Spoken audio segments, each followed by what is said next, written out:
অভিষেক করানোর নিয়ম। কিন্তু আমাদের না সবকিছু দিয়েই বাবাকে অভিষেক করাতে খুব ভাল লাগে। আর পুজো উপকরণ তো সব হাতের কাছেই ছিল।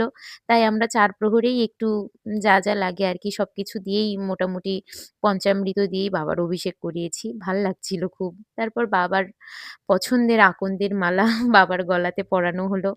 পঞ্চফল অর্পণ করা হলো। এইভাবেই মানে আমাদের অভাগাদের আরকি যেভাবে পুজো করা যায়। মানে আমাদের তো বাবা যদি আশীর্বাদ না করেন কখনোই পুজো করা সম্ভব না। তো আমাদের মতো ক্ষুদ্র মানুষ আমরা যা পারি তাই আরকি বাবার পদতলে নিবেদন করেছি। জানি না বাবা কতটুকু সন্তুষ্ট হয়েছেন।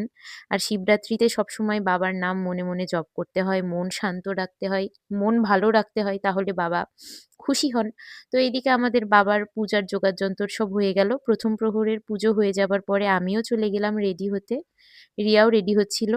কিছুক্ষণ আগে বললাম না আমার শাশুড়ি মা সিঁথি ভর্তি সিঁদুর, পা ভর্তি আলতা পরতে খুবই পছন্দ করেন এবং কেউ পরলে তা দেখেও খুব প্রশংসা করেন আরকি।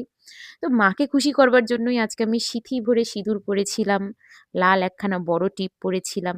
আর এই যে শাড়িটা দেখতে পাচ্ছেন আমি পরে আছি, এই শাড়িটা আমার না, এটা আমার দিদার শাড়ি। আমার পাশেই আমার দিদার বাড়ি। তো ওখান থেকে শাড়িটা নিয়ে এসছি। শাড়িটার সাথে আমার অনেক স্মৃতি জড়ানো জানেন তো? যেদিন কোর্ট ম্যারেজ করেছিলাম অমিতের সাথে, আমি সেদিনও এই শাড়িটা পরেছিলাম। শাড়িটা আমার খুব পছন্দের। তো শাড়িটা পরবার পর একটু আয়নার সামনে রং-ঢং করছিলাম। আমার শাশুড়ি মা আমাকে কমপ্লিমেন্ট দিয়েছে যে, এভাবে সেজে আমাকে লক্ষ্মী ঠাকুর লাগছে। যাই হোক, লক্ষ্মী ঠাকুর লাগুক আর ডাকিনী-যোগিনী লাগুক, সেজেছি তো বটে। সাজবার পরে নিজের পতিদেবের জন্য অপেক্ষা করছিলাম ওর জামাকাপড় সব বের করে। এর মধ্যেও অমিত চলে আসলো। আর ও সবসময় তাড়াহুড়োর মধ্যে থাকে। এসে কোনোমতে জামাটা গলাতে গলিয়েই গাড়িতে উঠে পড়েছে। তারপর এই যে আমরা দুজন মিলে চলেছি বাবার ধামের উদ্দেশ্যে। এই সময় গাড়িতে আমরা শিবের যে কীর্তনগুলো হয়, শিব কীর্তন ছেড়েছিলাম। শুনতে যেতে খুব ভাল লাগছিল জানেন? মনে হচ্ছে কৈলাসের রাস্তা ধরে চলেছি। তো যাই হোক এভাবে আমরা পুঠিয়াতে চলে গিয়েছিলাম। আমাদের যেতে ১ম প্রহরের সবার দুধ ঢালা শুরু হয়ে গিয়েছিল। এই ১ম জানেন তো? এই ১ম অমিত আমার সাথে শিবের মাথায় জল ঢেলেছে।